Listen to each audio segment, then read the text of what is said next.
The Terror awakens. The Grand Assembly Hall of the Galactic Federation had never witnessed such chaos.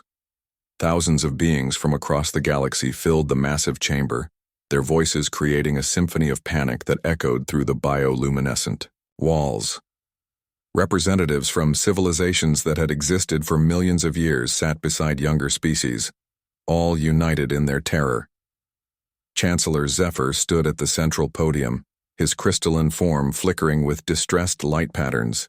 The leader of the Galactic Federation had guided countless decisions over his 3,000-year reign. But today his usual composure cracked like fractured glass. His forearms trembled as he activated the holographic display above the assembly. Through image that materialized sent fresh waves of horror through the crowd. 3 star systems that had existed for billions of years were simply gone. Where the Kepler binary system had once hosted 2 thriving suns and 14 inhabited worlds, only empty space remained. Dark void stretched where the Nexus trade hub had facilitated commerce between 100 species. The crystalline gardens of Altara, renowned throughout the galaxy for their beauty, had vanished without trace. Fellow beings. Chancellor Zephyr's voice resonated through the chamber's translation matrix, reaching every species in their native tongue. The ancient terror has awakened. The Crimson Devourer stirs from its million-year slumber, and our worst fears have become reality. Admiral Kex of the Altarian fleet rose from his designated section, his insectoid form, standing 3 meters tall with gossamer wings that caught the chamber's light, commanded respect throughout the military circles. The Altarians had never known defeat in their 5,000-year history of warfare. Their plasma lances could crack planets and their quantum shields had never been breached.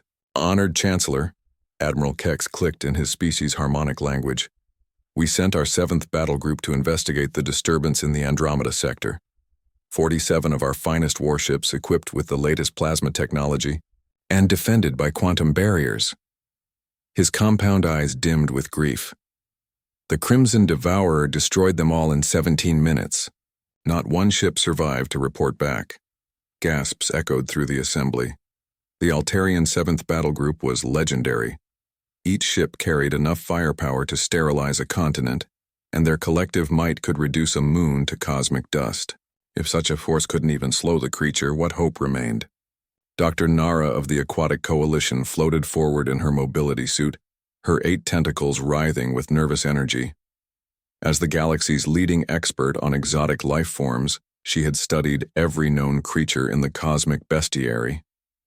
Her aquatic species had evolved in the deepest ocean trenches, developing unparalleled understanding of predatory behavior. The creature defies all biological understanding. Dr. Nara pulsed through her suit's communication system. Our deep space sensors detected it emerging from hyperspace itself. The entity measures approximately 20 kilometers in length, with a serpentine form covered in what appears to be living crimson light. Thousands of eyes line its body, each one capable of independent targeting. She manipulated the holographic display, showing grainy footage from the Altarian fleet's final moments. The assembled beings watched in stunned silence as the Crimson Devourer emerged from a tear in space-time itself. The creature moved with impossible grace for something so massive, its body undulating through the void as if swimming through an invisible ocean. Note the energy absorption patterns, Dr. Nara continued, highlighting sections of the recording. Every plasma blast, every quantum torpedo, every photon beam was absorbed directly into the creature's hide. The energy feeds it, makes it stronger. Traditional energy weapons are not just ineffective, they're counterproductive. Commander Thane of the Mechanical Collective stood next, his robotic form whirring with computational activity.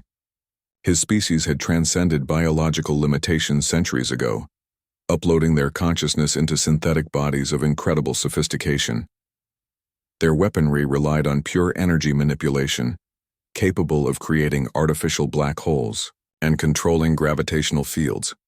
We deployed our Omega-class Devastator against the entity, Commander Thane announced, his voice a perfect synthesis of organic and digital tones. The weapon channels the power of collapsing stars into focused, gravitational waves. It has previously destroyed entire asteroid belts in single shots. His optical sensors dimmed. The Crimson Devourer absorbed the gravitational energy and grew larger. Our readings suggest it increased in mass by approximately 12%. The revelation sent fresh panic through the assembly. Not only were their weapons useless, but every attack actually strengthened their enemy. It was a nightmare scenario that challenged everything they understood about combat and physics. General Voss of the warrior clans slammed his massive fist on his chair's armrest. His species stood 4 meters tall, with natural armor plating and regenerative abilities that made them nearly indestructible in conventional warfare. They had conquered 17 systems through pure military might, never knowing defeat. "We sent our Pride Fleet," General Voss roared, his voice carrying the authority of countless victories. Every warrior volunteered for the honor of facing this challenge. 123 ships, crewed by our finest fighters. His voice dropped to a whisper that somehow carried throughout the chamber. They sang their death songs as they flew into battle. The creature consumed them, like insects. Ambassador Yila of the Psychic Conclave floated forward, her ethereal form barely visible in normal light. Her people existed primarily as mental energy, capable of telepathic communication across vast distances and psychic attacks that could shatter minds. "We attempted to communicate with the entity." Ambassador Yila's thoughts touched every mind in the chamber simultaneously. Our most powerful telepaths linked together to reach across space. The creature's mind, her form flickered with distress. It was like touching the heart of a dying star, ancient beyond measure, hungry beyond comprehension. It doesn't hunt for territory or resources. It feeds on the very essence of life itself. The chamber fell into desperate silence. Representatives looked at each other with growing hopelessness. If the mightiest fleets couldn't stop the creature, if the most advanced weapons only made it stronger, if even psychic contact proved futile, what options remained? Chancellor Zephyr's crystalline form pulsed with failing light. "The creature follows a predictable path through our galaxy. Our xenogeologists have calculated its trajectory." The holographic display shifted, showing a red line cutting through inhabited systems like a sword through flesh. "At current velocity, it will reach the core worlds in 47 standard days. The heart of our civilization, home to 600 billion souls across 12 species, lies directly in its path." The core worlds represented everything the Galactic Federation had achieved, centers of learning, art, and culture that had flourished for millennia. The great libraries contained the accumulated knowledge of 1,000 civilizations. The crystal. Spires reached toward the stars themselves, monuments to achievement and hope. The thought of losing it all sent waves of despair through the assembly. Dr. Nara updated her analysis, her tentacles moving frantically across her suit's controls. The creature's feeding pattern suggests exponential growth. Each system it consumes increases its size and power. By the time it reaches the core worlds, our projections indicate it will span 30 kilometers in length and possess energy absorption capabilities beyond our current measurement scales. "We could evacuate," suggested Chancellor Zephyr, though his tone held no conviction. "Gather our people, our knowledge, our culture, flee to the outer rim galaxies and begin again." "And abandon billions who cannot escape?" Admiral Kex's wings buzzed with agitation. "The evacuation fleets could carry perhaps 1% of our population. The rest would face extinction." Commander Thane processed countless scenarios through his mechanical mind. Evacuation requires 312 standard days for minimal success. The creature arrives in 47 days. Mathematical probability of successful exodus, 0.003%. The hopelessness was complete. The greatest civilizations in the galaxy faced extinction at the hands of an enemy they couldn't fight, couldn't reason with, and couldn't escape. Species that had survived the heat death of stars, conquered the forces of nature, and reached across the cosmos to build something beautiful together, now faced their final hour. In the back section of the assembly, almost forgotten among the great powers, sat Ambassador Chen of the Human Republic. His species had joined the Galactic Federation only recently, their primitive chemical rockets and kinetic weapons considered amusing relics by more advanced civilizations. Humans still fought with explosives and metal projectiles, technologies abandoned by other species millions of years ago. Ambassador Chen had listened to every report, analyzed every failed strategy, and observed the growing despair around him. His weathered face showed no emotion as he processed what he'd learned. Unlike the other species, humans had never developed energy weapons as their primary military doctrine. They had built their armies around a simple principle. If something needs to die, hit it with something hard until it stops moving. Finally, Ambassador Chen stood up. His voice, unenhanced by translation matrices or psychic amplification, somehow carried through the vast chamber. What about trying kinetic force? The question hung in the air like a challenge to physics itself. Energy weapons failed because the creature absorbed energy. Psychic attacks proved useless against its alien mind. Gravitational manipulation only fed its growth. But no one had tried the simplest approach of all, hitting it with solid matter moving at incredible speed. Chancellor Zephyr's form flickered, with confusion. Ambassador Chen, your species' primitive projectile weapons lack the power to damage a creature of this magnitude. Maybe, Chen replied quietly, but they're the only weapons that haven't made it stronger. The simple logic sent ripples of possibility through the assembly. For the first time since the crisis began, someone had offered a strategy that hadn't already failed. It wasn't sophisticated, it wasn't elegant, it certainly wasn't advanced, but it was different. Admiral Kex turned his compound eyes toward the human representative. Your species would volunteer for what amounts to a suicide mission? Ambassador Chen looked around the chamber at thousands of beings from hundreds of worlds. Civilizations that had existed when Earth was still forming. Species that had mastered technologies humans couldn't comprehend, all of them looking to his primitive people for salvation. We'd like to try, he said simply. The Crimson Devourer continued its inexorable path through space, unaware that across the galaxy, the most primitive military force in the Federation was preparing to face it with weapons forged in the fires of human stubbornness and the simple belief that sometimes, when you can't go around an obstacle, you go straight through it. Human ingenuity unleashed, the emergency war room beneath the Pentagon buzzed with activity as Earth's military leadership gathered for the most important briefing in human history. President Harrison sat at the head of the conference table, studying holographic displays that showed the Crimson Devourer's path of destruction. The alien data had arrived just 6 hours ago, and already every branch of the military was mobilizing. Admiral Sarah Mitchell stood before the assembled officers, her 20-year career preparing her for complex battles, but nothing like this. The commander of Earth's deep space fleet had earned her reputation fighting pirates in the outer colonies, where fancy energy weapons were worthless and good old-fashioned firepower ruled the day. Ladies and gentlemen, Admiral Mitchell began, gesturing to the tactical display, we're facing something that has destroyed the most advanced military forces in the galaxy. Every species out there uses energy-based weapons, plasma cannons, laser arrays, particle beams, and every one of those weapons has made this thing stronger. General Rodriguez of the Marine Space Corps leaned forward in his chair. His weathered face bore scars from the Titan Rebellion, where human forces had learned to fight in zero gravity using weapons their enemies considered obsolete. What's our strategic advantage, Admiral?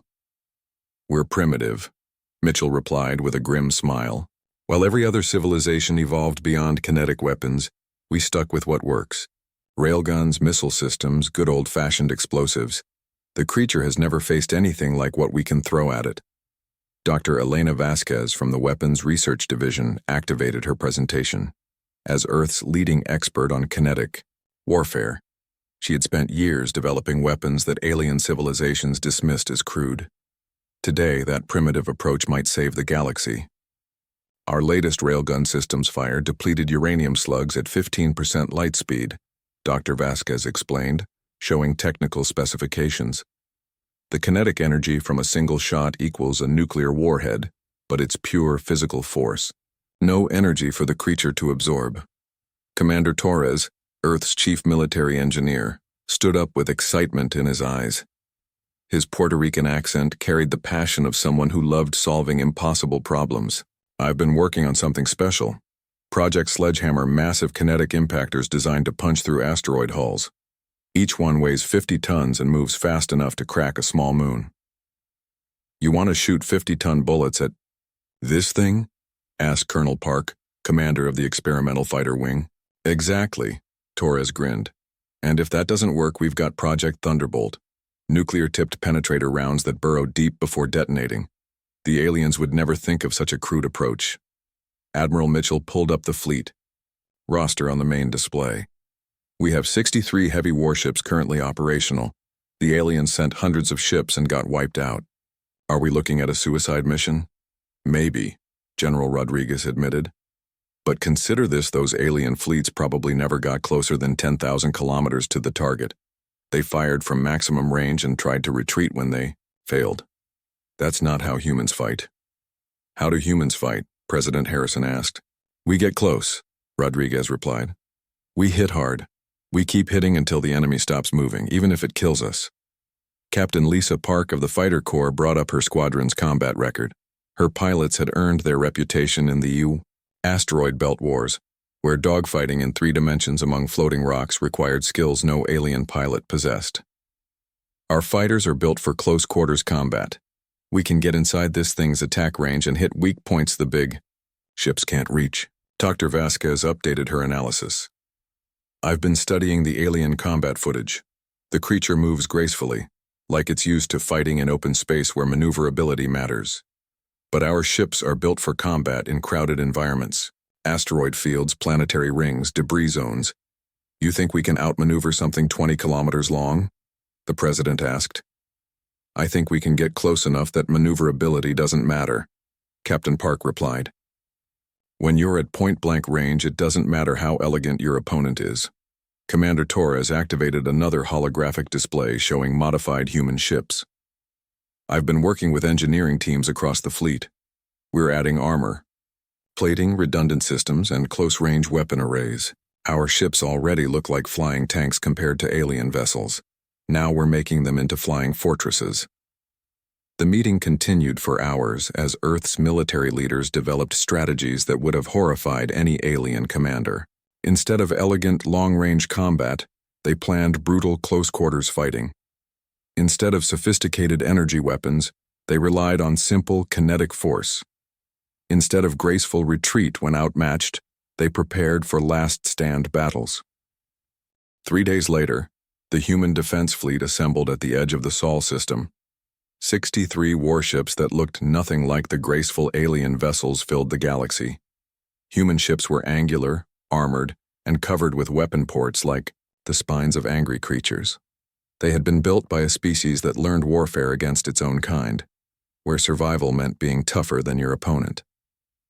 Admiral Mitchell stood on the bridge of the flagship Indomitable, watching her fleet prepare for departure. Each ship carried experimental weapons, additional armor, and crews trained for the kind of desperate fighting that made humans famous throughout their colonial wars. Admiral, reported Lieutenant Commander Jackson from the communications station. We're receiving a transmission from the Galactic Federation. Chancellor Zephyr wants to speak with you. The holographic display activated, showing the crystalline leader of the Federation. His form flickered with what humans had learned to recognize as extreme anxiety among his species. Admiral Mitchell, Chancellor Zephyr's translated voice carried across space. Our long-range sensors show your fleet departing Earth. You cannot possibly hope to succeed where our greatest forces have failed. Maybe not, Mitchell replied calmly. But we're going to try something different.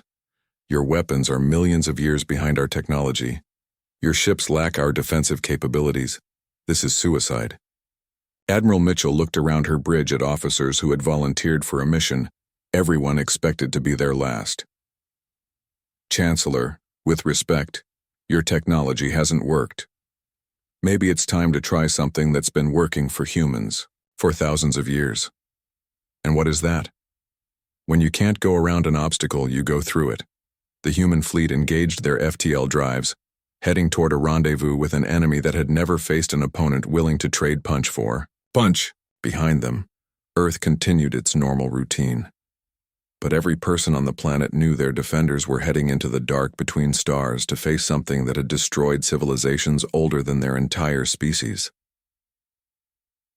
The Crimson Devourer emerged from hyperspace at the edge of the Proxima system, expecting to find another collection of energy weapon-equipped ships that would feed its endless hunger. Instead, it encountered something that confused its ancient mind. The ships approaching it were crude, angular, and radiated no energy signatures that it recognized as threatening.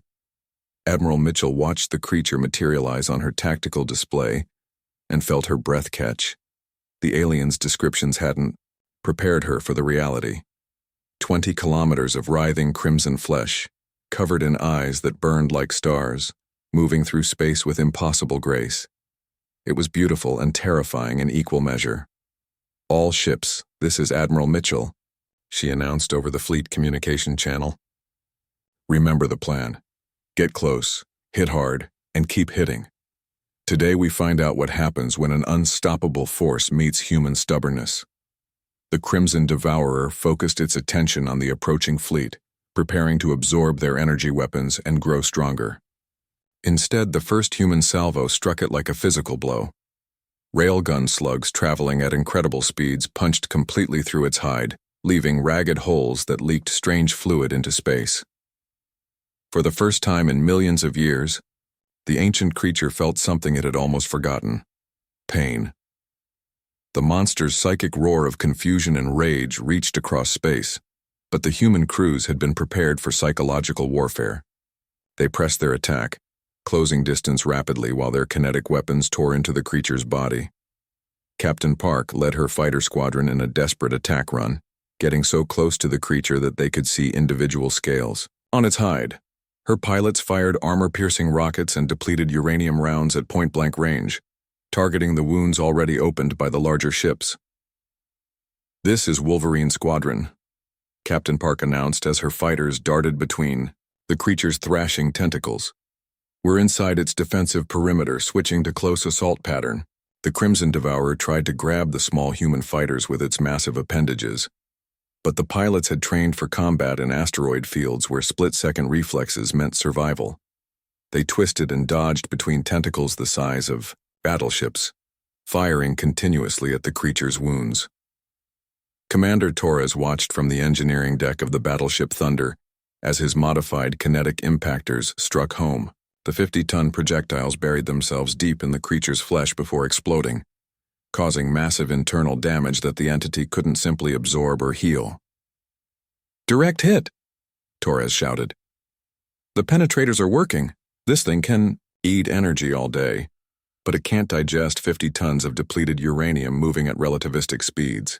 The battle raged for hours as human ships closed to ranges that would have been suicide against energy weapons. But the Crimson Devourer had no experience fighting enemies that got closer instead of farther away. Its energy beams, devastating, at long range were less effective against ships designed to survive point-blank combat. The cruiser Defiance took a direct hit from the creature's main weapon and simply absorbed the blast with its layered armor plating. Captain Williams reported minimal damage and continued firing his ship's entire arsenal into the creature's wounded flank. "This is how you fight a monster," Williams announced to the fleet. "You get close enough to look it in the eye, then you make it bleed." The Crimson Devourer, ancient terror of the galaxy, found itself in a kind of battle it had never experienced. These primitive ships didn't run when damaged. They got closer.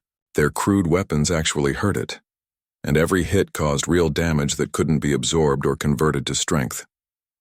For the first time in its million-year existence, the cosmic predator began to retreat.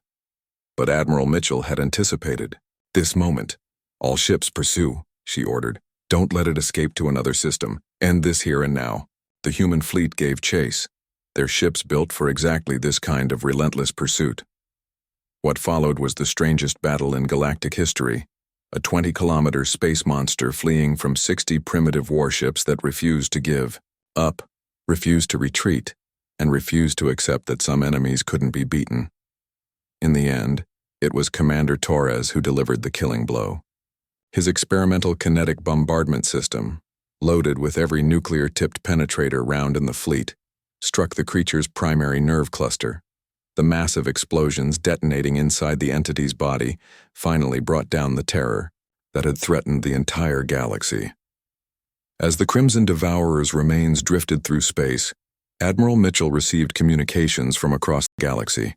Alien civilizations that had written off humanity as primitive newcomers were now asking how crude kinetic weapons had succeeded where their advanced technology had failed. Sometimes, Admiral Mitchell replied to Chancellor Zephyr's bewildered questions. The old ways work best. When you can't think your way around a problem, you hit it with something heavy until it breaks. The human fleet returned to Earth as heroes, but more importantly, they had proven something fundamental about human nature. When faced with impossible odds, humans didn't look for elegant solutions or advanced technology.